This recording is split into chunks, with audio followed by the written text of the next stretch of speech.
ပဋိစ္စသမုပ္ပါဒေနံတရားမပြမီတရားပိုင်ရှင်ဖြစ်တော်မူတဲ့သုံးလောကထောထသဗ္ဗညုမြတ်စွာဘုရားရှင်ကြီးရဲ့ဘုံတော်ရဲ့ဂုဏ်တော်တွေထည့်ပြီးနမောတတသုံးခြင်းဖြစ်ရှိခိုးပူဇော်ကြောကြပါစို့နမောတတဘဂဝတောအရဟတောသမ္မာသမ္ဗုဒ္ဓတ္တနမောတတဘဂဝတောအရဟတောသမ္မာသမ္ဗုဒ္ဓတ္တနမောတတဘဂဝတောအရဟတောသမ္မာသမ္ဗုဒ္ဓတ္တ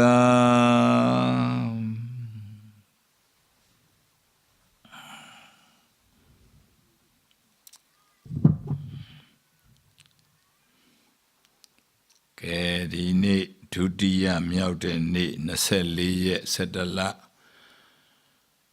2023ခုနှစ်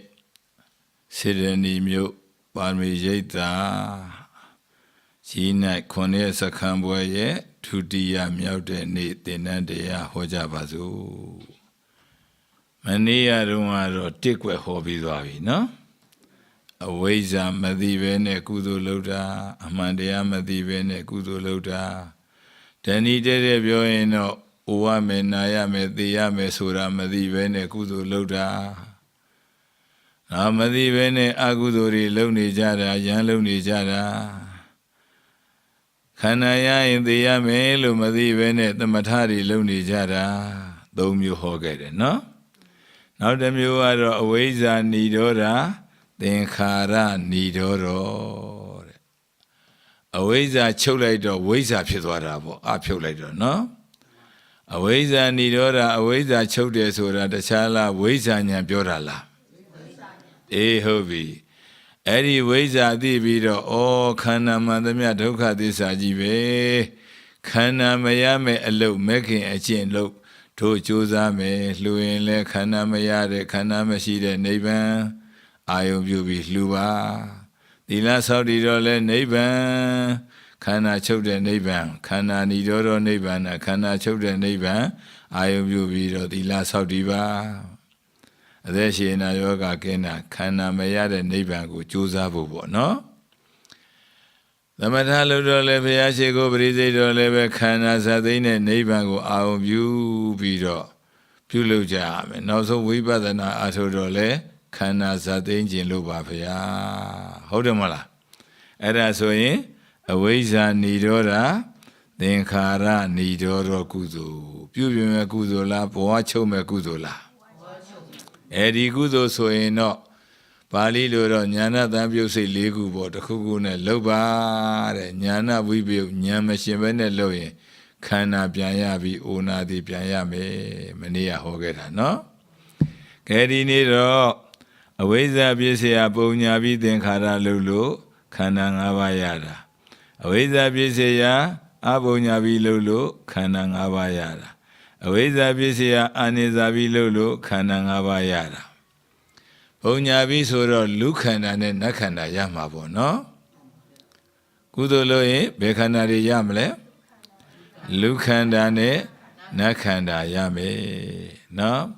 အကုသိုလ်လို့ရင်အဝိဇ္ဇာပစ္စယအပုံညာပြီးလို့ရင်အပေခန္ဓာရမယ်ငရဲတိရစ္ဆာန်ပြိတ္တာအတုရကေကတော့ဖြစ်ခဲ့ပါတယ်နော်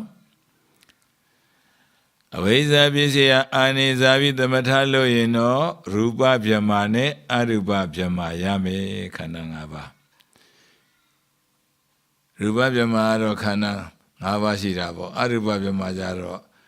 နာမ်ခန္ဓာ၄ပါးပဲရှိမှာပေါ့အတ္တညတဗြဟ္မာကြတော့တစ်ပါးပဲရှိမှာပေါ့ဧကောကာရဘုံစရူယောကာရဘုံပြင်စောကာရဘုံလို့ဒီဆိုတာနော်အဲတော့ဒီပင်ဥစ္စာတွေတော့ထားပေါ့ဗျာဒီနေ့ကတော့လူဖြစ်လာပုံလေးအကြောင်းလေးနည်းနည်းဟောကြစို့တို့ဘုရားရှင်သက်တော်ထင်ရှားရှိစဉ်ခါကအိန္ဒကနတ်ဘလူတဲ့ဗျနတ်ဆိုတော့သူတို့ကဩပပါတိကမျိုးပေါ့ဘွားကလေးဖြစ်တာပေါ့ဂဗ္ဗတိယကအမိဝမ်းကောင်းမှမအောင်အောင်နတ်ဒီဗြဟ္မာတွေဒါတွေကအမိဝမ်းကောင်းမအောင်အောင်နော် Kavadiyaka Puna Sadis, not at the fun. Kavadiyaka Duru Mania Muangam. Kudogan Gawile, Gauno Ajin, me Wangama Maniau. Agudo Miare, Nayeru, the Chobi Darujaro Leve, me Wangama Awabuturu. Huagalefit having a yema of him, Meshiu. Jada Maro, the show of him, Messi, the show Meshiu, no? They are amused now. Dami Kudone, Agudone, Yore Boguria, Kavadiega, Miwangoma, Omyade. Kudogamia elema owa, Agudogamia elema owa, Kudone Agudo Yoni, no? Amiwangoma, Omade, no? Kedami, a nega nebelua, Obabadiga, Boagale de Musuro. Yaswabia Tamo Yabla Bido. Oh, Shinigorama, Davido Madida li Mibiasi. Davido Namuriado, Boagale Pibare Pia, Shimbiado Ludariado, Gula Sela, Damiado Apip Yoraba. Conan and Muda Leshimabo, Shelan and Muda Leshimabo. Shinde Bulido Jaro, Conanit, Conala, Conet on by the mania. And a babiro la whole day warma, paying peace and garoma. The Shadam view, the Abido, Conanit, Conala, Conet, Peso Illutada, Mado. Sit that dolly? I don't know, paying Pidala, they don't go. I go to the lower day. The guy did paying pitching. I'm pitching in it to the year. Eh? What is it? I'm sitting there, the guy, yeah. Do I mean if you're that Paha, Choha, Waiha, Dari Loara, the guy, Macona, Mado, Luzori, Tia, very commonly. Oh, no, I go the lower head, the Jamalo, being shit like Ono Macao, no. They are Diana Dwayne. For you will be easy the way the long thing I don't need a council way.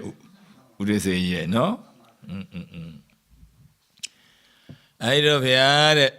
I see me out of Ludari, Kula, Sella, by them a people, it be or people in knowledge in it. Dale knowledge in Abobia. Go walk such only valuable, no? That means Nick kind of people lavo. Three than they win Yasavi with Natia, no? Una de kind of people lavo, John Dini Hojazu. Midole, Pibia can never hold up. I don't know. Bayaga, Bataman, Galalan Hodi, Abudam.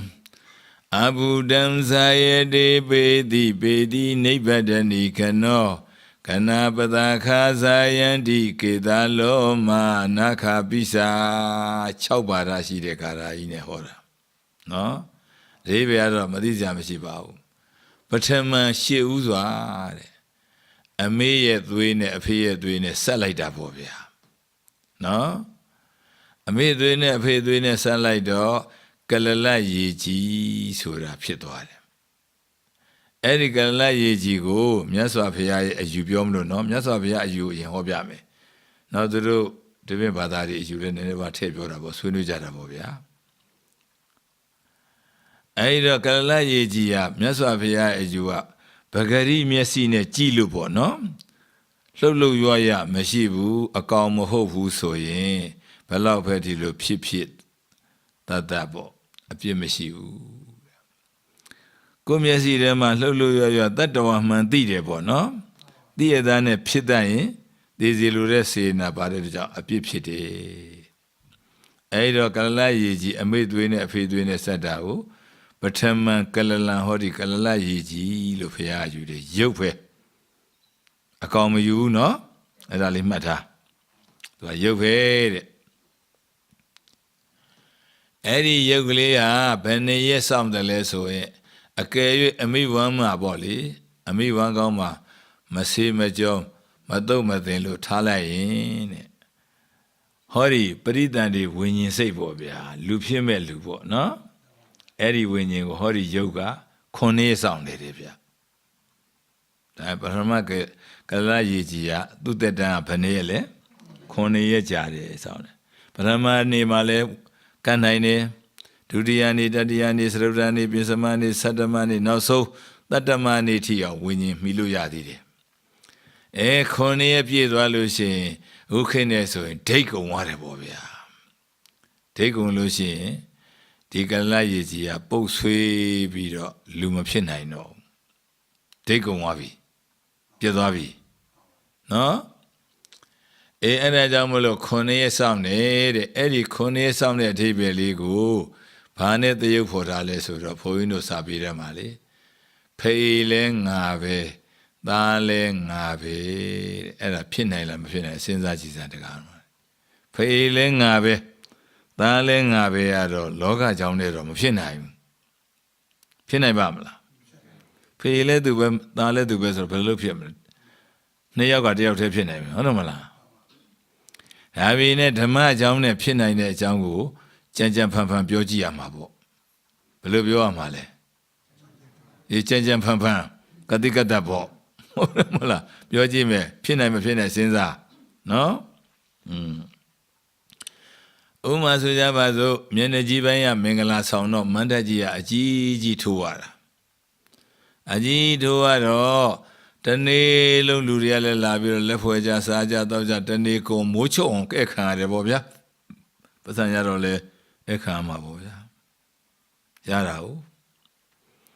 I don't mucho Dwaro, Mengala only canale bio, Mandajia Gigi, Mapinai. Mingala Manda Suraga, Shimbudado, Mingala Manda do a tagon now. Aduba Manda a long chade so eh? Pibiade. She de ye uro, Boquebleada. Hodamala Madawaro, Madachade so. Namega.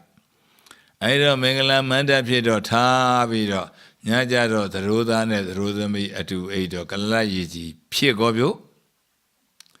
Kalayeji, maybe Mudamima. Ke, did the Rodane, Duidane Bob. Maybe the Nobdani manager of Manda Piedo, Muibulia Kaido, the Tida, the Roda, the Jennifer Biorali? The good Jennifer Biora, so Biora. No, what is it? Jennifer Hora, who? What if you didn't need a Hora?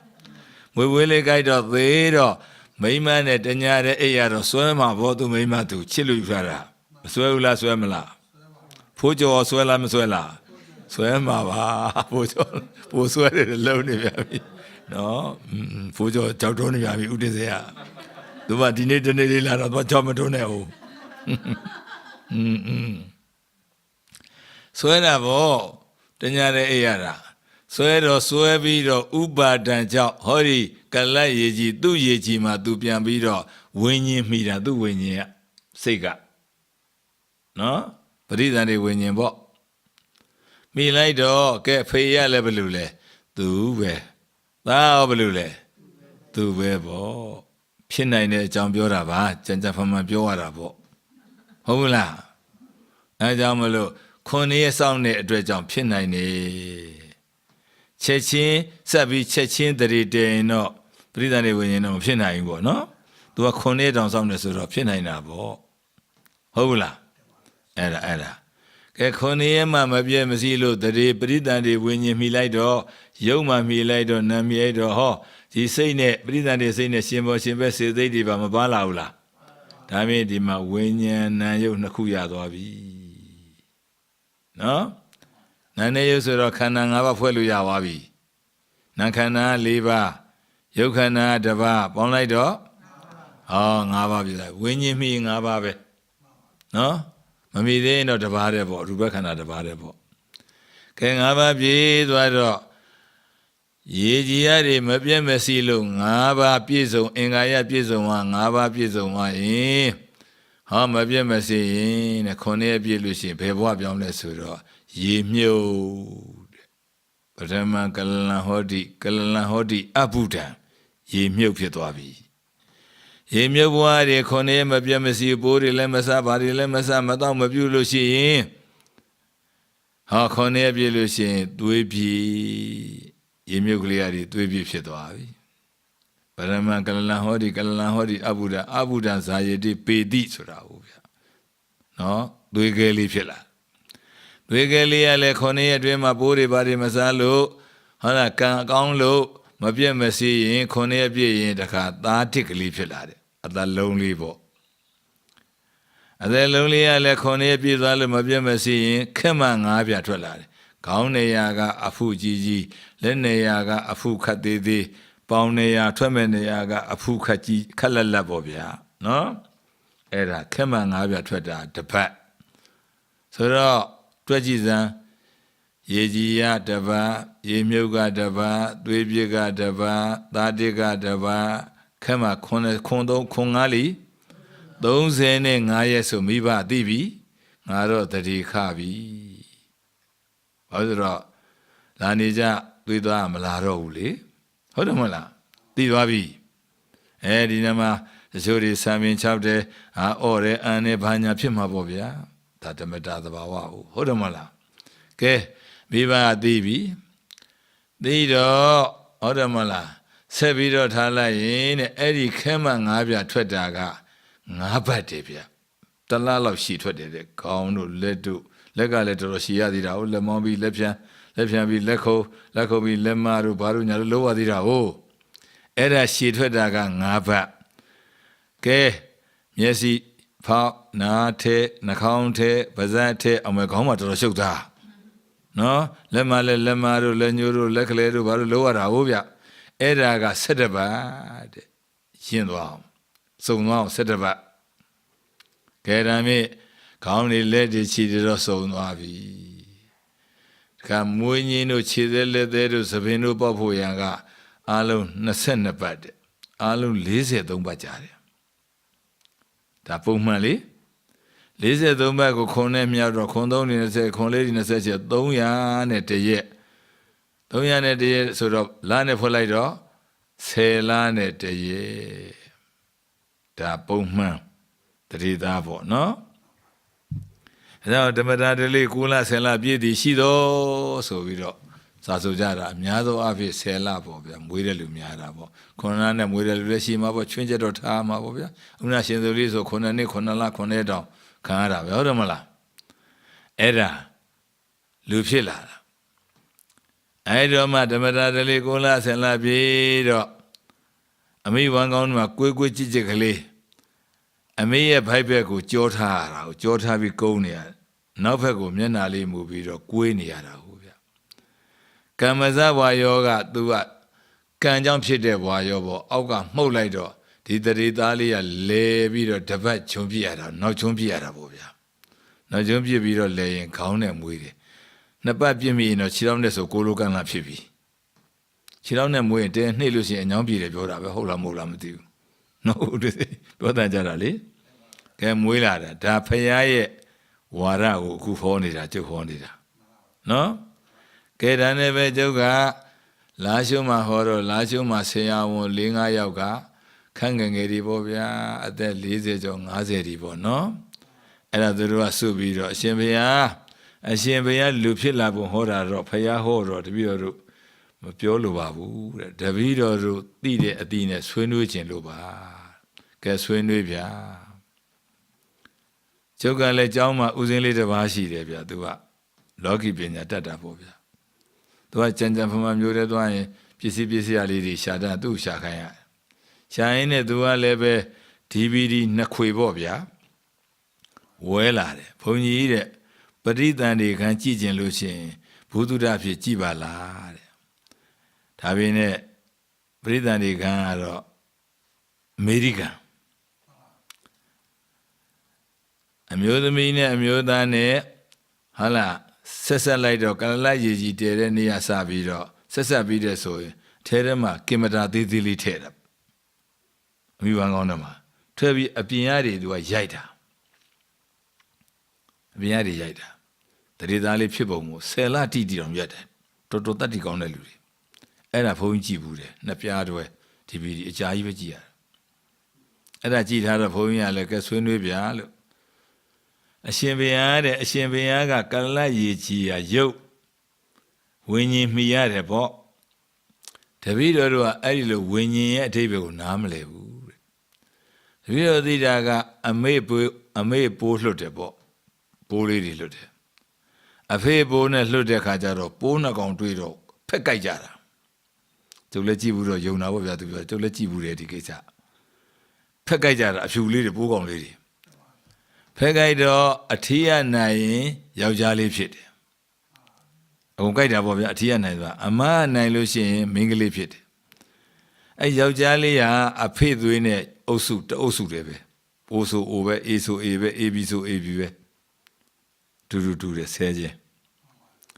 အမေနိုင်နေဆိုရင်သမီးဖြစ်ရင်အဲ့သမီးနဲ့အမေနဲ့သွေးအုပ်စုချင်းတူပဲသူကလည်းယုတ်တိတော်ရှိတာသူတဘာဝလေးဒါနားထောင်ကြည့်အောင်ပေါ့နော်သူတို့ဝါဒအဲ့တော့ပိုးတွေမှာအသက်ရှိတဲ့အတွက်ကြောင့်နိုင်တဲ့ပိုးတွေလူလောက်တာပဲဖေရတဲ့ဘာဝิญဉ်မှမိကြမလို့ပါဘူးတဲ့အဖေအမေဆိုတာတခါပဲဖြစ်မယ်လူဘွားဆိုတာပိုးဘွားလေးတွေရတယ်လူထလောက်ကြတာလူဘိုးကလူပဲဖြစ်တယ်ပေါ့ခွေးဘိုးကခွေးပဲဖြစ်တယ်ကြက်ဘိုးကကြက်ပဲဖြစ်တယ်ပေါ့ဒါသူတို့အယူဝါဒကပြောနေတာနားထောင်ကြည့်အောင်စုံအောင်ဟုတ်တယ်မလားအဲ့တော့ဖေရတဲ့ဝိညာဉ်ကဘာမိကြလို့လဲဒီသွေးမာကိုကပိုးတွေကအသက်ပါလာတယ်ဒီအသက်ကလေးကထပြီးတော့လူလောက်တာလူဘိုးကနေလူလောက်တာပဲတဲ့ဒီမျိုးတို့သိထားတဲ့အသီးကသူပြောတာလဲဟုတ်တယ်ကျုပ်လည်းကြည့်ဘူးတော့လေတပါးဒါနဲ့ဘုန်းကြီးကနည်းနည်းဆင်ခြေပေးကြည့်တာပေါ့ဥတည်စင်ရဲ့ဓမ္မကြီးတော်ရှုလာရင်ကဲယောက်ျားလေး2ယောက်အမွာဘူးမွေးတော့ဘယ်လိုလုပ်မလဲကွာအဲ့ဒါအထီးနှကောင်နိုင်ပြီးပြန်မတတ်ကြတော့ဘူးသဘောတူဝင်နေတာတဲ့ကဲမင်းကလေးအမွာဘူးတော့ဒီတိုင်းပဲဘောဖေရတယ်ဒါပေမဲ့ယောက်ျားလေးတယောက်မိန်းကလေးတယောက်ကြဘယ်နဲ့လုပ်မလဲကွာမကြိုက်တော့ဘူးလားပြန်ပြီးတော့မကြိုက်ဘူးတဲ့သူတို့2ယောက်အတူတူမတတ်တော့ဘူးကွာတို့အတူတူဝင်နေမယ်ဆိုဝင်နေတော့အမွာဘူးဖြစ်တာပေါ့ယောက်ျားလေးတယောက်မိန်းမသူကဘယ်လိုမေးမေးဒီတိုင်းပြောမှာပေါ့ဟုတ်ဘူးလားဒါဆွေးနွေးကြည့်တာလေဒါမင်းကိုတို့မေးမယ်ဒီတိုင်းသာဆိုရင်လူကတဘောရတဲ့တခါတည်းဖြစ်ပြီးတော့သူတို့ထာဝရကလည်းတခါပဲဖန်ဆင်းပေးမယ်ဆိုတော့ကြားဘူးတယ်မဟုတ်လားအေးနောက်ထပ်ဥစ္စာတွေသူကသူဖခင်ဖန်ဆင်းသူတို့ဖခင်ဖန်ဆင်းတာပေါ့ဗျာအဲ့ဒီထာဝရဖခင်ကဘယ်လိုဖန်ဆင်းလဲဆိုရင်တော့သူတို့မပြောတတ်တော့ဘူးပေါ့ဟုတ်ဘူးလားကဲဒါမင်းဟုတ်ပြီအဖေမေတွေကတဘောတခါတည်းဖြစ်ရင်50ဇတ်တော်တို့တေဇသူနေမဘူဇန္နာဝိဝေဇတ်ကြီး10ပွဲတို့ဒီလိုဆိုမင်းတို့မှာပါရမီအနုအရင်မရှိတော့ဘူးပေါ့ဖယားပြစ္ဆေကဗုဒ္ဓယဟန္တာဟာလားပုထုဇဉ်ဆိုတာဘယ်ရှိနိုင်တော့မလဲဟုတ်ဘူးလားပါရမီမရှိဘူးမလိုတော့ဘူးပြောတာ ਨੇ အတူတူပေါ့ဟုတ်တယ်မလားအဲ့တော့ဒုသာသနာမှာကပါရမီရင့်မှဖယားဖြစ်ကြတယ်သူပါရမီနဲ့သူပြည့်မှပြစ္ဆေကဗုဒ္ဓဖြစ်တယ်သူပါရမီနဲ့သူပြည့်မှယဟန္တာဖြစ်ကြတယ်သူပါရမီနဲ့သူပြည့်မှသောတာပန်ဖြစ်ကြတယ်အဲ့တော့ပါရမီမလိုဘူးဖြစ်တာပေါ့တဘွားတစ်ခါတည်းဖြစ်တယ်ဆိုရင်လေလိုသေးလားမလိုတော့ဘူးပေါ့နော်ဥဒိစေအဲ့ဒါတစ်ချက်လူဝင်စားတွေဘယ်လိုကြမလဲဘုန်းကြီးတို့ကြားဘူးတဲ့ရန်ကုန်ကတွေတထေးပေါ့ဗျာသားက2ယောက်သမီးက1ယောက်မေရသေးသွားတော့လူလမ်းမြောက်ကြတော့သား2ယောက်ကလည်းဆရာဝန်ဖြစ်အင်္ဂလန်မှာသွားပြီးတော့ဆရာဝန်လုပ်နေကြတာပေါ့ဗျာအထူး specialist ပေါ့လားအဲ့တော့သမီးနဲ့ဖေကနေခဲ့တာပေါ့ရန်ကုန်မှာသား2ယောက်ကစာရေးတယ်တယ်လီဖုန်းဆက်တယ်အဖေကျွန်တော်တို့လည်းအဖေကိုတွေ့ကျင်တယ်သမီးရကြီးပဲလှုပ်ကြွေးနေတာကျွန်တော်တို့လည်းလှုပ်ကြွေးကျင်တယ်မသေးခင်လေး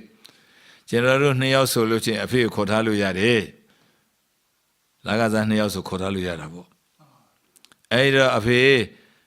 အပြီးမနေတာတော့1လ2လတော့လာနေပြီပါကျွန်တော်တို့ပြုစုပါရစေဘုရားတို့ဘုရားဘာသာတွေကအဖေမေကိုလှုပ်ကြွေးတဲ့ကျေးဇူးပါတည်ကြီးတယ်ဆိုတာသိတော့လှုပ်ကြွေးချင်တာပေါ့ဗျာ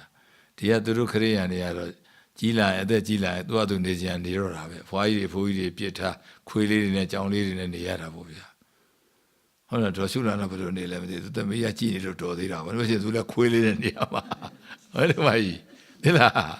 ဖော်လို့ပြီးတော့နော်ဒါဘုရားဘာသာကတော့ဒီလိုစိတ်မရှိကြဘူးနော်သူတို့တွေကသူပင်စင်ရလည်းအစိုးရပေးတာဟုတ်ဗျာပြီးတော့ပြစ်ထားပြီးသူတို့သွားနေခြင်းနဲ့လူသွားနေကြတာဆက်ရှင်နေပြင်ကိုနေခြင်းနဲ့နေလို့ရတာပဲလူကြီးစင်းနဲ့ဝင်သွားတာဟုတ်တယ်မလားဦးစင်စေနော်အဲ့ဒါကြတော့လေနိုင်ငံခြား အယူဆတွေကနည်းနည်း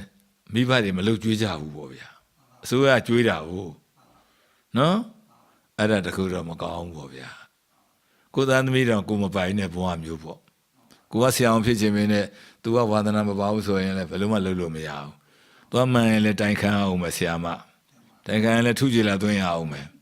ဟုတ်တယ်မလားမလွယ်ဘူးနော်ဒီမှာကိုသားသမီးတော်ကိုမပိုင်ဘူးဖြစ်နေတာအဲ့ဒါဥကျော်ကသူ့သားသမီးသူပိုင်နေထင်းနေတာမသိဘူး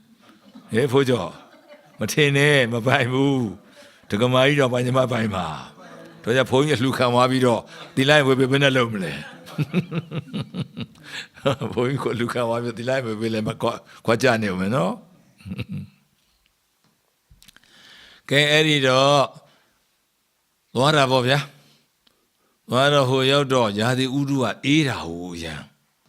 ကျုပ်ကလည်းအင်္ဂလန်ကလေဥထိန်ဝင်းဆိုတာလောကတော့ဟိုသာပေါ့ဗျာဟို BBC မှာလွှတ်တဲ့လူလေဥထိန်ဝင်းဆိုတာနာမည်ကြီးတယ်မဟုတ်လားအေး तू ကလာတယ်ဗျ तू က80ကျော်နေပြီ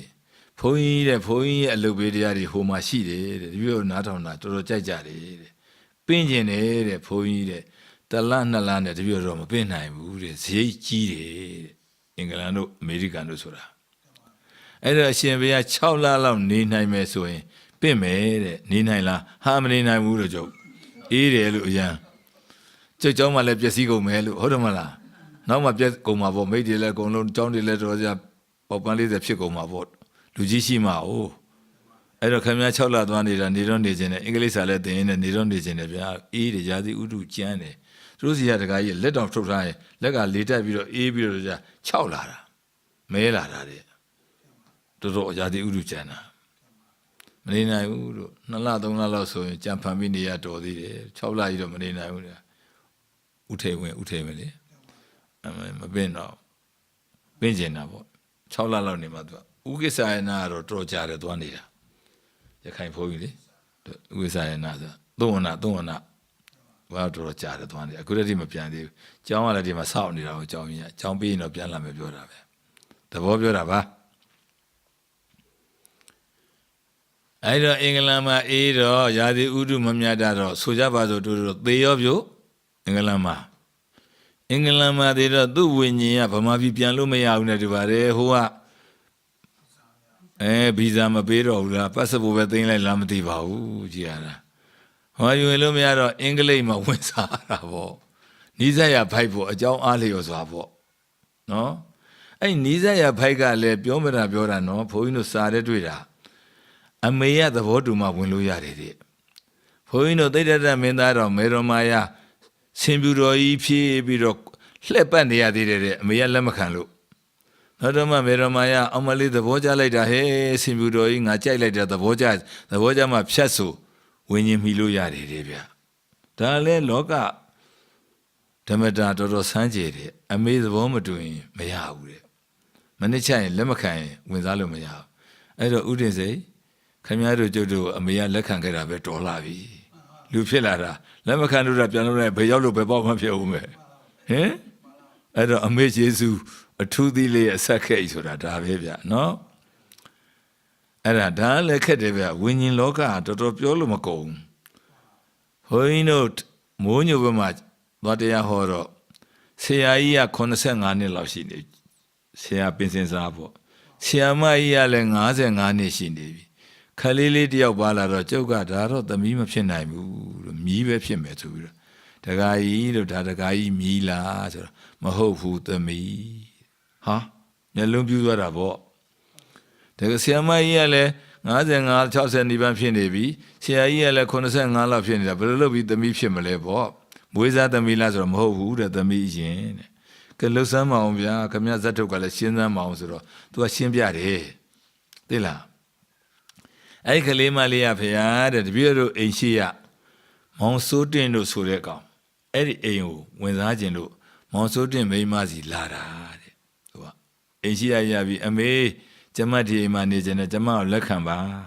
မမျက်နှာလေးကလေးဝိုင်းဝိုင်းလေးအခုရှိတဲ့တက်ကဆိုဒုတိယနှစ်တောင်ရောက်နေဒီကောင်မလေးကထက်တဲ့သိလားအမေကျမနေခြင်းနဲ့ဆိုတော့စိုးတင်မိန်းမကဘာပြောလဲသမီးလေးအမေလည်းသမီးကိုထားခြင်းတယ်သမီးလေးကချောပါတယ်လက်ခံခြင်းဒါပေမဲ့အမေက သားတယောက်သမီးတယောက်နဲ့သားကြောဖြတ်ထားတော့တဲ့လက်ခံလို့မရတော့ဘူးဘယ်လိုလုပ်မလဲတဲ့ဒုက္ခပဲတဲ့ဆိုပြီးတော့ဆောင်းဆက်ပြီးတော့အိမ်ရှိမှငိုတာတဲ့သူကငိုတော့ဖိုးသူတော်ကြီးကလာသမီးတဲ့ဒီမှမနေ့ကလည်းဟိုရင်သွားနေရပါတယ်တဲ့ဆိုပြီးတော့ဖိုးသူတော်ကြီးကသူ့ကိုလာချီသွားတာတဲ့ချီပြီးတော့အခုနဆရာမကြီးကိုလာပြောဆရာမကြီးရဲ့ဒီကလေးတယောက်တော့လက်ခံလိုက်ပါဒုက္ခမြဟိုရင်မှနေကျင်တာမနေရလို့စိတ်ဆိုးနေတယ်ဆောင်းနဲ့ငိုနေတယ်အဲ့လေထားခဲ့လေတဲ့ဆိုတော့တရေတေဟောတယ်ဗျ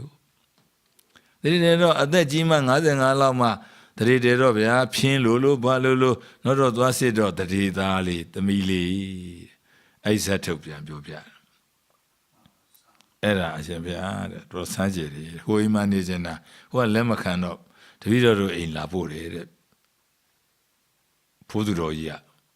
ဘိဖြူစင်စယ်ဝတ်တဲ့လူကြီးကအဲ့ဒီလိုလက်ခံထားတာတဲ့အခုတော့တက္ကသိုလ်ဒုတိယနှစ်တောင်ရောက်နေပြီအဲ့တော့သမီးလေးအဖိုးရတော့သေချာပြီဆရာမရတော့ရှိသေးတယ်အဲ့ဒါဘယ်လောက်ဆန်းကြတယ်ကဲအကြောင်းကျိုးမရင်ညွှင်ကိုဝင်ကျင်တိုင်းဝင်လို့မရဘူးအဲ့တော့ဥဒင်စေခမရအမေကခမရလက်ခံတော့ကျေးဇူးတင်မှုကောင်းတယ်နော်ကျုပ်မေကလည်းကျုပ်ကိုလက်ခံတော့ကျေးဇူးတင်မှုကောင်းတယ်ဟုတ်မလားဖိုးကျော်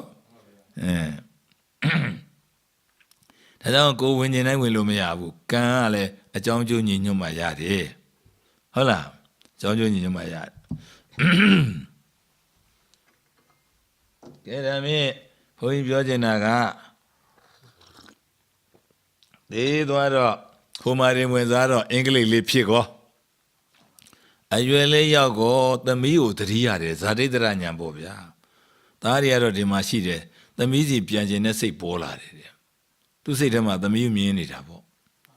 နီးတာကိုဘဝချင်းကပြန်ကျင်တော့ပြန်လာတော့ဗမာပြည်လာတော့တိုးရနဲ့လာမှာပေါ့ဗျာလာတော့အိမ်လေးရောက်တော့ဒါငါအိမ်ကြီးဆိုပြီးဝင်သွားတယ်သူကတကားလေးရောက်တော့ခောက်တယ်ဟိုကထွက်ကြည့်တယ်သူကသမီးကိုလှမ်းခေါ်တယ်နာမည်လှမ်းခေါ်တယ်သမီးတဲ့နင်ငါ့ကိုမှတ်မိသေးလားဟင်းကျွန်မမမှတ်မိဘူးပေါ့ငါအဖေဘလူလေးဟိုမှာနင့်အကိုဘလူရှိတယ်ခေါ်လို့ငါသွားရင်ဟိုမှာသေးတာနင်မသိဘူးလားသေတာတော့သိတယ်တဲ့ငါပဲမယုံဘူးတဲ့မယုံရင်တဲ့နင်းကိုတကားဖွင့်ပေးတဲ့ငါပြမယ်တဲ့ငါပစ္စည်းတွေဘယ်မှာပါရှိတယ်ဆိုမြုပ်ထားတာကဲဒီလိုဆိုရင်ဖွင့်ပေးမယ်ဆိုပြီးတော့အသေးဘေးနားလူကြီးတွေပါတွေခေါ်ခဲ့ပြီးတော့ဖွင့်ပေးလိုက်တာပေါ့ဗျာဖွင့်ပေးတော့သူတို့ကဒီလိုကြီးစင်းလူကြီးပေါ့ဗျာအင်္ဂတိပလင်နဲ့ကြီးစင်းလူကြီးကိုးကွယ်တာနဲ့ဒီမှာချမ်းသာတော့လေအကြီးကိုးကွယ်မှာပေါ့အဲ့ဒီဖယားကြီးကိုပင်ချလိုက်တဲ့အဲ့ဒီဖယားအလေတက်တဲ့မှာတဲ့ဗရမ ्या ဘယ်နှလုံးရှိတယ်စီရင်မှတ်တာစိန်ရဘယ်နှလုံးနီလာဘယ်နှလုံးကြောက်စိမ့်ဘယ်နှလုံးနော်ရွှေရဘယ်နှကြသားဘလူးမှမသိဘူးငါအကြောင်းရှိရင်သုံးဖို့ဆိုမြုပ်ထားတာရှိတယ်မယုံတူးကြည့်ဒါနဲ့သူပြောတဲ့အတိုင်းသူပြတဲ့နေရာတူးကြည့်တော့ဟုတ်တယ်လေဗျစီရင်နဲ့ကြိုက်ကြည့်တယ်ကြိုက်တယ်ကဲမယုံစရာအကြောင်းရှိလားမရှိတော့ဘူးအဲ့ဒါကဲအဲ့တော့လူဝင်စားတွေကလည်းရှိတာပဲခမည်းတော်လည်းဒကာကြီးတွေဒကမကြီးတွေတက်ကျုပ်တို့လည်းလူဝင်စား၄-၅ယောက်တွေ့ဘူးတာပဲဟိုဓာတ်နဲ့ခုတ်လို့လေတည်တဲ့လူလက်ကလေးတွေပြတ်ပြီးမွေးတာသူ့ကိုဘလူကဓာတ်နဲ့ခုတ်တာဘယ်နှမ်းမှအခုပြန်ပြောတာဟုတ်တယ်မလားအဲ့လိုလူဝင်စားတွေကရှိတော့ဘဝတဘဝတည်းတစ်ခါတည်းဆိုတာဒုဖရာကလည်းမယူဒုဖရာယူကဘယ်လိုယူလဲဆိုတော့ကြည့်လေဒီမှာတဏှာဥပါဒံကံရှိရင်နောက်ထပ်ဇာတိရှိတယ်ဟုတ်တယ်မလားတဏှာဥပါဒံကံကို၄မိနစ်ဖြတ်၄ဖို့နဲ့ငြိမ်းထားတဲ့ယဟန္တာဆိုရင်တော့တဲ့ဟုတ်လားနောက်ထပ်ဇာတိမရှိတော့ဘူးခိနာဇာတိဖြစ်သွားပြီအကြောင်းတရားရှိရင်ကျုပ်တို့ဗုဒ္ဓဘာသာအကျိုးတရားရှိရမယ်ဒီမှာကြည့်အဝိဇ္ဇသင်္ခါရကြောင့်ဒီမှာခန္ဓာ၅ပါးမဖြစ်ဘူးလားဒီခန္ဓာ၅ပါးကိုနှစ်သက်တဲ့ဆွဲလန်းနေရအောင်ပြန်အထုတ်တော့အကြောင်းတရားထပ်လို့တော့နောက်ထပ်ခန္ဓာအသစ်မရဘူးလားဒါမြင်အကြောင်းရှိရင်အကျိုးခန္ဓာရှိရခန္ဓာအကျိုးနော်ကျုပ်တို့ဗုဒ္ဓဘာသာရဲ့အယူကအကြောင်းကုံအောင်လုံနိုင်တဲ့ယဟန္တာဘုရားဉာဏ်တာတွေဆိုရင်တော့ဒီခန္ဓာလဲချုပ်တော့ဒီမှာတင်ဇာသိမ်းပြီးတော့ဒီခန္ဓာအသစ်မပေါ်တော့ဘူးနာကအကြောင်းမှမရှိတာအကျိုးတရားမပေါ်တော့ဘူးအဲ့ဒီအကြောင်းတရားကလည်း၄မိနစ်ဖြတ်၄ဖို့နဲ့ငြိမ်းမှကုန်မယ်ဒါတော့နောက်ရက်ဒီဟောတာပေါ့ဗျာနော်ဖြတ်ပုံပြန်ဒီကုံပုံကုံဒီတွေပေါ့အဲ့ဒါကြောင့်မို့လို့အကြောင်းရှိရင်အကျိုးရှိတယ်ကျုပ်တို့ဗုဒ္ဓဘာသာအယူကဒါမြင် အခုနတော့သူတို့ကတော့ကာလရေကြီးမှာကပိုးပါတဲ့အတွက်ပိုးကလူလောက်တာဒါနဲ့ဘုန်းကြီးကဆင်ခြေပေးကြည့်တယ်ပေါ့ဗျာဇတ်တော်ထဲမှာကြားဘူးတယ်ဘယင်းသမီးတော်ဆိုးလုံးအားကြီးတို့တောထဲနှင်ထုတ်တောထဲမှာခြင်သေးနဲ့ညားတာကြားဘူးတယ်မို့လားဇတ်တော်လေးလေဒီဟပါဘူးဇတ်တော်တို့ခြင်သေးနဲ့ကာမဂုဏ်ဆက်ရှက်ပြီးတော့မွေးလာတော့ဘာလေးမလားလဲဒီဟပါဦးမင်းသားလေးမွေးလာတယ်ပေါ့တကယ်ဆိုရင်ခြင်သေးနဲ့စရင်ယောက်ျားလေးဆိုရင်ခြင်သေးဖြစ်ရမှာပေါ့မင်းကလေးဆိုရင်တော့မင်းကလေးဘိုးကနိုင်ရင်မင်းကလေးဖြစ်ရမှာပေါ့ဘာဖြစ်လို့ယောက်ျားလေးဖြစ်တာလဲလူဖြစ်တာလဲသူတို့ဇတ်တော်မယုံဘူးတဲ့ဇတ်ကိုမယုံဘူးဇတ်တွေကိုမယုံယုံနာဓမ္မစကြာနဲ့အနတ္တလက္ခဏာတို့လောက်ပဲယုံနေဘုရားထားတဲ့ဟောတယ်ကျန်တာတွေကကလနှခေါင်းရှိတွေပေါ့ဗျာတီဟိုတို့ဘာတို့ချဲ့တဲ့ဇတ်တော်တွေဒါတွေရတယ်အဲ့လိုသူတို့ကပြောတယ်ကဲဒါပဲဘာဖြစ်ဖြစ်ပေါ်ထားပါတော့ဘုန်းကြီးပြောရလို့ရင်ရတော့ဘုန်းကြီးတို့ဝါဒကမျက်စိနဲ့ကြည့်လို့လှုပ်လှုပ်ရွရွမတွေ့ရင်ရုပ်တဲ့မျက်စိနဲ့တွေ့လို့လှုပ်လှုပ်ရွရွဟာလာမြင်ရင်တော့တတ္တဝါဒါကိုတက်ဖိသရင်အပြစ်ရှိတယ်မှန်မလူးနဲ့ကြည့်ရင်တော့လည်းထားပေါ့ဗျာပဂရိမျက်စိနဲ့ဆိုတော့စေရနာမပါလို့အပြစ်မရှိဘူးနော်သူတို့ကအဲ့ဒါမဟုတ်ဘူးသွေးမှာပိုးဖြစ်တဲ့အတွက်ကြောင့်ပိုးကလူလောက်တာတဲ့ဝိညာဉ်မိကြမလို့ဘူးအဲ့ဒါသူတို့ဝါဒပေါ့ဗျာဒီပင်လူတွေရဲ့ဝါဒပေါ့ဒါသိအောင်ဘုသူဒ္ဓဟောပြတာပါနော်အဲ့ဒါမှနောက်ဆုံးကြတော့မျက်စိတွေနားတွေအကုန်လုံးလိုက်တော့စုံသွားတော့ဆယ်လားကြတော့မွေးတာပေါ့ဗျာအဲ့ဒီခန္ဓာသည်တဲ့အခုရထားတဲ့ခန္ဓာကြီးပေါ့မွေးလာတဲ့ခန္ဓာသည်ဘယ်သဘောရှိလဲဆိုတော့ဘုရားဇာတိဘိဒုက္ခကိုလဆယ်လပရိသန္တိနေရတဲ့ဒုက္ခဇရာဘိဒုက္ခဆံဖြူသွားကြိုခါကိုင်းနာထိုင်ပရေတုံးမှဲမြဲဝဲချမ်းဆွဲအိုမင်းရင်ရောရတဲ့ဒုက္ခဖြာရီဘိဒုက္ခအိယာဖြာကနာပွဲဆင်နွေရတဲ့ဒုက္ခနောက်ဆုံးမရဏဘိဒုက္ခံသေရတဲ့ဒုက္ခ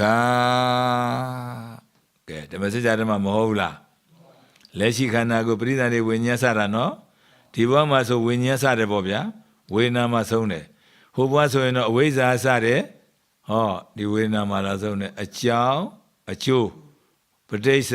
သမုပ္ပါအဲ့ဒီမှာအကြောင်းအကျိုးဆက်ဆက်တာဒီဥစ္စာအကြောင်းနဲ့အကျိုးနဲ့ဆက်တဲ့နေရာပထမဇတ်ခေါ်တာပေါ့နော်အဲ့ဒါကဲဒါမြင်လက်ရှိခန္ဓာကိုယ်ကြီးတော့ရသွားပြီဒါကိုပဲသိညိုဝပင်ဆက်ခန္ဓာအထကရာဆေယကပရိညာတပ္ပခန္ဓာလို့သုံးတယ်ပိုင်းခြားသိကောင်းတဲ့ခန္ဓာပေါ့ဘယ်လိုပိုင်းခြားအိုခြင်းကြရင်အိုမဲဘယ်လိုမျက်နှာမှမထားဘူးဘယ်လိုကအိုခြင်းလဲဥဒိစေရောအိုခြင်းလားကျုပ်လည်းမအိုခြင်းဘူးဒီကမကြီးရောဒေါစုလံအိုခြင်းလား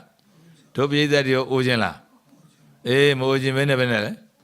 အရွယ်ရောက်လာတော့အိုးလာတာပဲအိုပြီးရင်ကောင်းတာလားဆိုးတာလားအောင်မလားနာပွဲဆင်နေရမယ်အိယာဖြာကကိုထူလို့ကိုယ့်ဘာကိုမထားနိုင်မကြွနိုင်သူများထူမှသူများတိုင်းမှသူများကြွေးမှသူများစွန့်ပေးမှကျင်ကြီးကျင်ငယ်စွန့်နိုင်တဲ့ဘဝနောက်တော့လေကိုယ့်ဘာကိုစွန့်ချတဲ့ဘဝရောက်တာပါပဲဖြာကောင်းကောင်းလဲဖဲဖြာစုံနဲ့ထားဖြာပေါ်တော့ခဏခဏရှော်ရလို့ပလတ်စရိတ်ခင်းဟုတ်တယ်မလားကျင်ကြီးတပြည့်ပြည့်ကျင်ငယ်တပြည့်ပြည့်နဲ့နာပွဲဆင်နွှဲရအောင်အဲ့ဒါကြောက်စသိကောင်းတာပဲတချို့များတစ်နှစ်နဲ့မသေးလှုပ်လည်းမလှုပ်နိုင်ပဲနဲ့သိလားဖိုးလိုက်နဲ့နှစ်နှစ်နဲ့မသေးသုံးနှစ်နဲ့မသေးနှာခေါင်းကပိုက်တွေထက်ဟောလီတို့မိုင်းလူတို့ထက်အထက်လေးကြာခန်းလေးပေါ့ဗျာဒါကြောင့်မလို့ကျုပ်တို့ပြောထားတယ်တေလောက်တဲ့ဝေဒနာဖြစ်ရင်ကွာပြစ်တာထားလိုက်မြန်တေးမြန်အေးတာမြန်မဝှကျုပ်သွားတာပေါ့တရက်ရှိတရက်ဒုက္ခပဲဘာပြန်ကောင်းမှမဟုတ်တာကြီးရယ်ပြန်ကောင်းမယ်ဆိုရင်တော့လုံးစင်တာပေါ့ဟုတ်လားဒီမကောင်းတာတော့မြန်သေးလေးကောင်းလေပေါ့ဟုတ်လားတော်ကြောက်စရာကောင်းတဲ့ခန္ဓာကြီးဒါလူခန္ဓာရတော့လည်းဖြည်းဖြည်းတည်တော့လည်းဖြည်းဖြည်းတယ်ဗျဖြတ်ကလေးတည်ရင်ကံကောင်းလို့ပဲကံကောင်းလို့ပဲမခံရဘူးနော်ကြောက်စရာကောင်းတယ်ကဲလက်ရှိခန္ဓာကိုယ်ကြီးအကြောင်းတော့ပြောပြီးသွားပြီအဝိဇ္ဇာပြည့်စရာပုံညာပိသင်္ခါရပုံညာပိအတိတ်ခန္ဓာလည်းတည်လိုက်ကောဖြတ်ဆိုပုံညာပိဆိုတော့လူဝိညာဉ်လူနာယုတ်လူတလယနာလူဖတ်တာလူဝေဒနာလူခန္ဓာ၅ပါးရသွားပြီအခုတော့ခင်ဗျားတို့ရပါလားရထားပြီအခုဘယ်ရောက်နေပြီလဲအိုတဲ့ဒုတိယချိန်ရောက်နေပြီ သိမကြောင်တတိယလာတော့မယ်အိယာဖြာကဟုတ်ဘူးလားအဲ့ဒါလက်ရှိခန္ဓာကိုယ်ကြီးသည်တဲ့ပိုင်းခြားသိမယ်ဆိုရင်တဲ့ဩရဏာရသေတာတွေကိုရှုမယ်ဆိုရင်အတုပတွေဘာတွေရှုမယ်ဆိုရင်တန်ဝေကညာကျေစုများတယ်ဘာညာကျေစုများလဲတန်ဝေကညာကျေစုများတယ်နော်အဲ့ဒါလက်ရှိခန္ဓာရဲ့ဒုက္ခနောက်ပြီးတော့မြတ်စွာဘုရားကလက်ရှိခန္ဓာရဲ့ဒုက္ခဟောပြီးတော့အဖို့ဒုက္ခဟောသေးတယ်စီးတဲ့ရေနည်းနည်းဝိုင်းဟောကြပါအောင်ပြစ်မထားပါနဲ့ဗျာစီးတဲ့ရေမောင်တထမ်းဖရာသွားခြီစုပ်ဆေးပေးအိမ်တော်ပြုလိုက်အိမ်တော်ပြုလိုက်တော့ကိုယ်ဒုက္ခအပြင်အဖို့ဒုက္ခမလာဘူးလားအဖို့ဒုက္ခလာပြီအဖို့ဒုက္ခလာတော့ပထမတော့နှလုံးကျက်အိုးလေးဝယ်ထားတာပေါ့နောက်တော့လေးလုံးကျက်နောက်တော့ရှစ်လုံးကျက်နောက်တော့10လုံးကျက်ပါဝယ်ရတာဟိုသာသမီတွေများလာတာဟုတ်တယ်မလားအဖို့ဒုက္ခတွေလေမလာဘူးလားဦးလာမလားမလားဦးလာဝဲမလာဘူးလားအဖို့ဒုက္ခတွေလာပြီဗျအဲ့ဒါအဖို့ဒုက္ခကိုဘုရားဘယ်လိုဟောတာလဲဆိုတော့သရာဂဒုက္ခလို့ခေါ်တယ်လက်ရှိခန္ဓာဥနာတိယငကိုဒုက္ခငကိုကပါလာတာအဲ့ဒါအိမ်တော်ပြုတော့အဖို့ဒုက္ခတွေပေါ့ဟောသူ့ရဲ့မောင်လေးနှမတွေပါအကုန်မျိုးတော့အဖေလဲမခေါ်ခြင်းပဲနဲ့အဖေလို့ခေါ်ရတာပဲသူ့အဖေကိုသူ့အမေကိုအမေလို့မခေါ်ခြင်းလဲအမေလို့ခေါ်ရတာပဲမခေါ်ခြင်းလဲခေါ်ရတာပဲမလားမခေါ်လို့တော့မလားအေးလေဥဒိစိန်လဲခေါ်ခဲ့တာပဲလားအေးလေဗျာခေါ်ခဲ့တာဖိုးကျော်ခေါ်ခဲ့သေးလားအေးဖိုးခေါ်တယ်ဩလို့ပြီနော်အဘောဒုက္ခပါဠိလိုတော့သရာဂဒုက္ခရာဂကြောင့်ဖြစ်တဲ့ဒုက္ခတွေပေါ့အဲ့ဒါကိုဖယား၃ချက်ဟောထားတယ်အဘိယေဟိတံပယောဂောဒုက္ခဘိယေဟိဝိပယောဂောဒုက္ခယံပိဿံနလပတိတံပိဒုက္ခံ၃ချက်မဟောဘူးလားအဘိယေဟိမချစ်မနေတဲ့ခါကျတော့တံပယောဂောအတူရှင်တွဲရနေရခြင်းဒီလည်းပဲဒုက္ခဆင်းရဲလှပါပြီ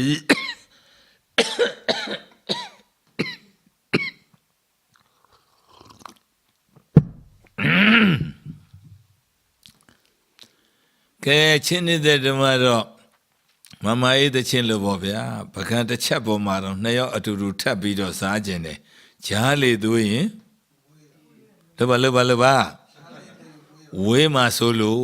တဲ့ပကံတစ်ချက်ပေါ်တော့မှနှစ်ယောက်ထပ်ပြီးတော့အတူစားကျင်တယ်နှစ်ချက်မဟုတ်ဘူးဂျားလေသွေးရင်ဘာဖြစ်လဲဝေးမှာဆိုလို့တဲ့ချစ်ကြတော့ဟော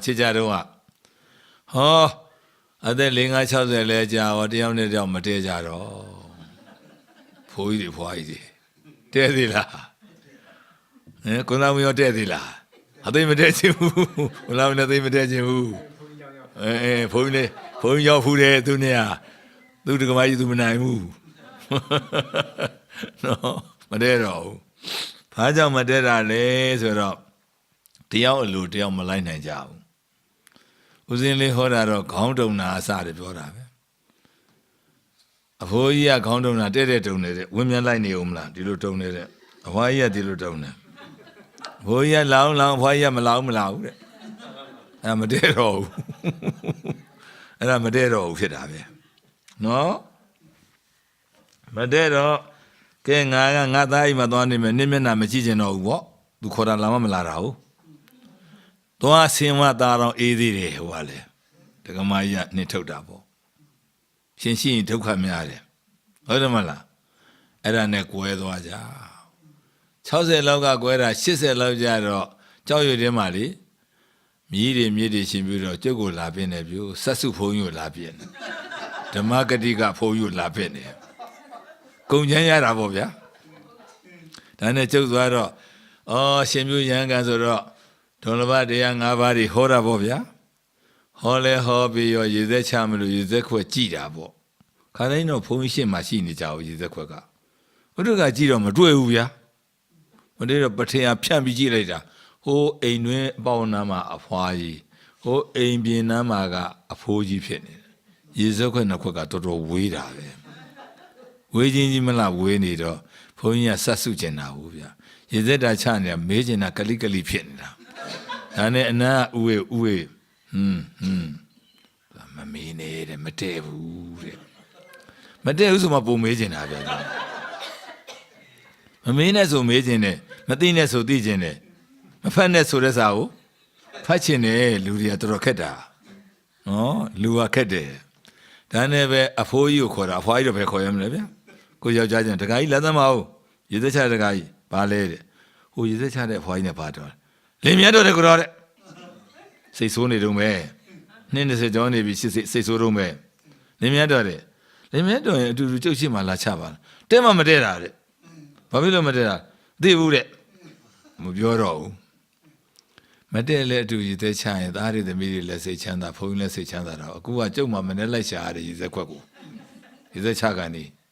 Cameron did so Lona Bobia. Tell one of that willing us young baby or Kuma Mateus or Comlalu. Oh, that do not Jesus so much look or Jesus to Machado. I live your day. And Abi Nambioga to Cabo, I do Jesus on Machana Naji. Hodamala.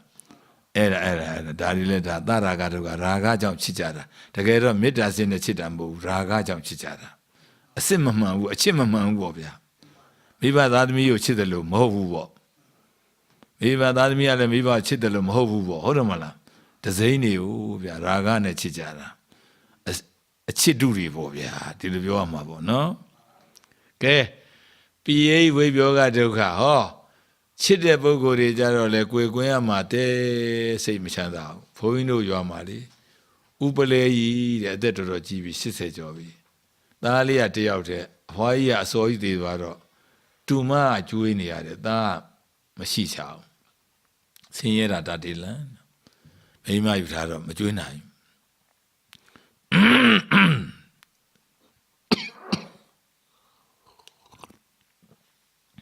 And the need of the ranger dog. I looked at Lua. Pay Upale you, Bobia. La Garora, Mowley de Cune. Upale, do that's or le chima, Bobia. The word will look Matuya, say them a Macau native. P.A. whip yoga do cabo. No? Chidaboguna Guinia, say Senora, Pablo and Ada, meaning an Matuya. Japon causes or Tongaron Chodavi. Tijaniaro opinion Ibalagua, Zagali Valley Pure, Puya Danios in a pura. To that Pablo Mother, Tommy, that a fair and Madiada logo, Malochin Zamani. I live your day. Ha, not done and Anna Echena, Madia Ulagua. Ubelea, Yoda, do Yolo Dida, do Yoda, Ubu saw in a joke of Yobara. The ranger Ubu saw now, don't love you, and I love your bia. Not running our agent out, the Madia Ulaqua, Madia Uhe. Bajan kept your mouth. I pay that Tommy Genone, agent the low, Genole, Genovayman, Tanyata, Mamma Kona Upi. Ha, hold it. Poya, piano. Piano lay to our agent at Tanya agent at Utane. Wouldn't say? Ayala. They do not see the Luamasiula. See the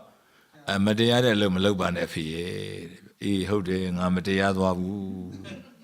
Okay, Adan a Quinlo Layade. B.A. Way Bioga to Cabo. Chidabogona to Mani, Nijim Bina Madia to Cabo. Now, young Basin Nalabedi. Abodokali Hola, Manafanga Ubaranakana Horabobia. No, I couldn't mean love Jandira. Yan Basin Nalabedi, Dambi Tokan. Oh, go Loginari Mayada, go Pichinari Mafidale, Chanda la Signela. Signeri, Era, Badazari, that is me, Consom Piadanetara. Chandara. Ravi Nelu. Vivaria, Kone Machandaron, Dandu Lurine or Pizza Jimabo. Having a Kura that Jonah Libiri, do a Kubira. Do a Jailu. Kabadana dire. Senior Lambibarima. Era go Pichinari Mafidabo. Go down the media, Bruno Pizza Jimene, do Jaidalu Yura. ဖိုးကျော်ကြီးအဲ့ဒါစိတ်ဆင်းရဲမနေနဲ့သူကသူတို့လည်းအတောင်ဆုံးတော့သူ့ဘောက်သွားကြမှာကိုလည်းသွားခဲ့တာပဲကိုချင်းစာပေါ့ကိုလည်းအဖေမေရမင်းအဖေမေရမင်းနဲ့နေကြမှာပေါ့အမေတက္ကမကြီးနဲ့မင်းကလာနေတော့ဟိုကစိတ်ဆင်းရဲမှာပေါ့ကွာကိုချင်းစာပေါ့ဩထိုးတော့လည်းဒီလိုပဲသူတို့လည်းဒီပုတ်တွေကပဲဒီပဲပေါ့ဟုတ်တယ်မလားအဲ့လိုပဲဖြစ်ရမှာပဲကဲနောက်ပြီးတော့ကိုဖြစ်ချင်တာတွေဟုတ်လားကိုလိုချင်တာတွေမရတာလဲဒုက္ခဆိုတာဥမာဒကမာကြီးတွေကအင်ဒိုနီးရှားပါတိတ်တို့ဟုတ်တယ်မလားဂျပန်ကီမိုလိုတို့ဘာလို့လားနားမည်တော့မသိတော့ပါဘူးဗျာကျုပ်လဲဝှစ်ချင်တယ်ဗျာဒကာကြီးကပတ်စံမရှိတော့တရုတ်ပါတိတ်လောက်ဝယ်ပြီးတော့စိတ်ချမ်းသာမလားစိတ်ဆင်းရဲမလားဒကမာကြီးတွေဒကမာကြီးတွေပြောစမ်းပါဦးစိတ်ဆင်းရဲမှာပေါ့ကဲဒကာကြီးတွေကလည်းပရိကတ်လုံကြီးအချောစားဝှစ်ချင်တယ်ဗျာဒါပေမဲ့ဒကမာကြီးတွေကပစိုးချမ်းဝယ်ပြီးတော့ဒကာကြီးတွေစိတ်ချမ်းသာမလားဆင်းရဲမလားဟုတ်ပြီဥညာဏဘာသာရေးရလေဟုတ်လားဂျပန်မာတင်တို့ဘာတို့ပါနဲ့ကောင်းကောင်းလေးဝှစ်ချင်တယ်ပေါ့ဒါပေမဲ့လှူတဲ့ဒကမာကြီးကပေါ်ပလင်းလားလှူတယ် CYC လားလှူတယ် CYC ကလည်းလူတော်ထဲမှာဖြတ်မွေရဘူးနေမင်းလာမြင်ဖြစ်နေလို့ဟုတ်တယ်မလားကဲဥညာတော်ကြီးစိတ်ချမ်းသာမလားဆင်းရဲမလားသိရင်ပြီးရောဟုတ်တယ်မလားလူတွေမှာကောင်းဘုန်းကြီးကဒကမာကြီးကြောင့်နဲ့တွေ့ဘူးတယ်ရင်းနှီးတာကို तू ကဝစ်လိုက်ရင်ကောင်းကောင်းနေဝစ်တာပြောင်းတခါရွှေတွေငွေတွေနဲ့ချမ်းသာတာလှူတော့ CYC အကျယ်ကြီးလားလှူတော့ကျုပ်ကသူ့ကိုပြောတာပေါ့ဗျာရင်းနှီးတာကိုမရင်းနှီးတော့မပြောပါဘူးဒကမာကြီးကြတော့ကောင်းကောင်းနေဝစ်တယ်လို့ပြောင်းကြက်နတ်တခါတည်းကောင်းကောင်းမွန်နဲ့ဒကမာကြီးဝစ်တယ်ဘုန်းကြီးကြတော့မကောင်းတာလှူရလားလို့ဘုန်းကြီးကပြောကြသူကဘာပြောတပည့်တော်တို့ဟာတဲ့မင်္ဂလာဆောင်တို့ပွဲနေပွဲတိုင်းနေခဏသွားတော့ကောင်းကောင်းဝတ်မှာပေါ့ဖုံရဲ့တဲ့ကောင်းကောင်းမဝတ်ရင်ရွှေနဲ့ငွေနဲ့မရှိရင်ဘလူးမတောင်ခေါ်မဲ့လူမရှိဘူးဒါပေမဲ့ကျုပ်ကခွေတော်တဲ့သွားမှာလားလို့ကျုပ်ကပြောတာမှာကဲမပြောသေးဘူးလားဗျာကျုပ်ကခွေတော်တဲ့သွားမှာလားလို့နေသမ်းမှာခမရမင်္ဂလာဆောင်သွားတော့ခမရဘယ်နှယောက်ကြည့်လဲဗျာလို့ပြောစမ်းဆို5-10ယောက်တော့ကြည့်မှာပေါ့တဲ့ဦးတင်စေသူ့ကို5-10ယောက်မဟုတ်ဘူးကျုပ်ကိုလေလူ9000ရှိရင်9000လုံးကကျုပ်ကိုကြည်နေတာဥပခင်ဗျားတို့ကျုပ်ကိုမကြည့်ဘူးလားအကုန်ကြည့်နေတာတော့သင်္ကန်းဆုပ်ကြီးနဲ့တက်ဟောလို့ကောင်းမလားဟုတ်လားသင်္ကန်းအညိုင်းနဲ့ဟောလို့ကောင်းမလားတခါကြီးစဉ်းစားဖို့ဗျာသိရင်ပြီးရောဟုတ်လားသိရင်ပြီးရောသိအောင်ပြောရတာအဲကြောင့်မလို့ဓမ္မဂရိကဆိုတာကောင်းကောင်းဝယ်တယ်တချို့များသင်္ကန်းကြီးကမကောင်းတော့အရှင်ဘုရားတဲ့ဒီသင်္ကန်းကိုဆွေးအောင်မြောင်ဝတ်ပါတဲ့နော်သူများလည်းမပေးပြပါနဲ့တဲ့လာသေးတယ်ဓမ္မကြီးတို့ခမည်းဥစ္စာဓမ္မဂတိကဆိုတာလူတော်တဲ့သွားတာလို့လူရှိသူချင်းမှာကြီးညိုဝဲခံရတာဒီသင်္ကန်းကြီးနဲ့ဘယ်လိုလုပ်ဝတ်လို့ရမှာတော့လို့ခမည်းတော်ကကောင်းကောင်းမှမလို့မရှိတာတဲ့ဒါလည်းဟုတ်တာပေါ့လေမရှိရင်စုပြလို့စုပြီးတော့မှလှူပေါ်လို့ဟုတ်တယ်မလားကောင်းကောင်းလေးအဲ့လိုပြောရတယ်မလွယ်ဘူးအဲ့ဒါဘာလဲပါဠိလိုယံပိဿံနလပတိတံပိဒုက္ခံကိုလိုချင်တာတွေမရတာလဲဆင်းရဲတာပဲနော်ဒါဘာဒုက္ခလဲမေးရင်သရာဂဒုက္ခရာဂရှိတဲ့ပုဂ္ဂိုလ်ရဲ့ဒုက္ခဟောယဟန္တာတွေကြတော့ခင်ဗျားတို့လူဟုတ်လားဝိသင်တဲ့ဥစ္စာဝဲမှာပဲမွေးတင်တာမွေးဘူးဘာမှတော့မတောင်းတဘူးပေါ့ဗျာပုရုဇဉ်တွေကတော့ကောင်းတာလေးဝှက်ချင်မှာပေါ့ဒကမကြီးတော့ကောင်းတာဝှက်ချင်လားမကောင်းတာဝှက်ချင်လားကိုချင်းစားပေါ့ဗျာကိုချင်းစားပေါ့ဟုတ်တယ်မလားကိုချင်းစားပေါ့ဘုန်းကြီးလည်းကောင်းတာဝှက်ချင်မှာပေါ့နော်ရဟန္တာဖြစ်ရင်တော့လေဘာဖြစ်ရောကျုပ်တို့လည်းဟိုတုန်းကဘာဖြစ်ရောဝှက်ခဲ့ရတာပေါ့ရှိတာတော့ဝှက်အခုကတော့ရှိတော့လည်းရှိသလိုဝှက်နေရတာပေါ့ဟုတ်တယ်မလားနော်ကဲအချိန်ရရှိတော့မယ်58မိနစ်ဆိုတော့7နာရီပြည့်တော့မယ်ကဲဒါမင်းရင်လက်ရှိခန္ဓာငကိုဒုက္ခအိုနာတိဒုက္ခသစ္စာဟောဒီကသရာဂရာဂရှိလို့အိမ်တော်ပြုတော့သရာဂဒုက္ခသစ္စာအဘိုဒုက္ခတွေမလာဘူးလားလာတာပေါ့အဲ့ဒါမင်းငကိုဒုက္ခနဲ့အဘိုဒုက္ခတွေဒီဘာဖြစ်လို့ဘုရားဟောတာလဲမေးရင်တံဝေခညာရဖို့ဟောတာတို့အိမ်တော်ပြုလိုက်လို့ဒုက္ခတွေရောက်ကုန်ကြပြီဒုက္ခတွေပွေလိကြပြီအခုဆိုရင်အိမ်တော်ဆိုကြပါသားသမီး50ယောက်ရှိရင်ဘုန်းကြီးဝတ်ပါဆိုလို့ဝတ်နိုင်လားဒီလားရှင်ဝတ်ပါဆိုလို့ဝတ်နိုင်လားဒီသားတွေသမီးတွေငှအောင်ထားတော့လည်းမကောင်းလှုပ်ကြွေးရတာပေါ့ဟောကျိုးတို့ကြတော့ လုံကျွေးရမှာကြောက်တဲ့အဘိုဒုက္ခတွေများမှာဆိုလို့ငယ်တွေကကိုရင်ဝက်ဥစဉ်ဝက်ပြီးတော့တယောက်တည်းနေတော့လေအဘိုဒုက္ခသိမရှိဘူးဒါတော့မှပဲကိုရင်ဥစဉ်ရှိသေးတယ်အဘိုဒုက္ခဟုတ်တယ်မလားနောင်သာသနာဆက်ခံဖို့စာသင်ပေးရတဲ့ကိုရင်လေးတွေကျောင်းတွေပို့ပေးရတယ်ဟုတ်လားသင်္ကန်းတွေထောက်ပံ့ငွေတွေထောက်ပံ့လုပ်ရတယ်သာသနာအညွန့်တော့ပေါ့ပခုံးပြောင်းတောင်းဝင်ပေါ့တခါကြီးဦးတည်စင်နော်ကဲဒါမြင်တော်ပြီအဲ့ဒါငကိုဒုက္ခနဲ့ဘုဒုက္ခဟောပြီနတ်ဖန်ကကြမှာအရိယာဖြစ်မဲ့ဒုက္ခဟောမယ်နော်ကဲအချိန်လဲရှိပြီသာဓု၃ချိန်ခေါ်ပြီးတော့သိကြအောင်စို့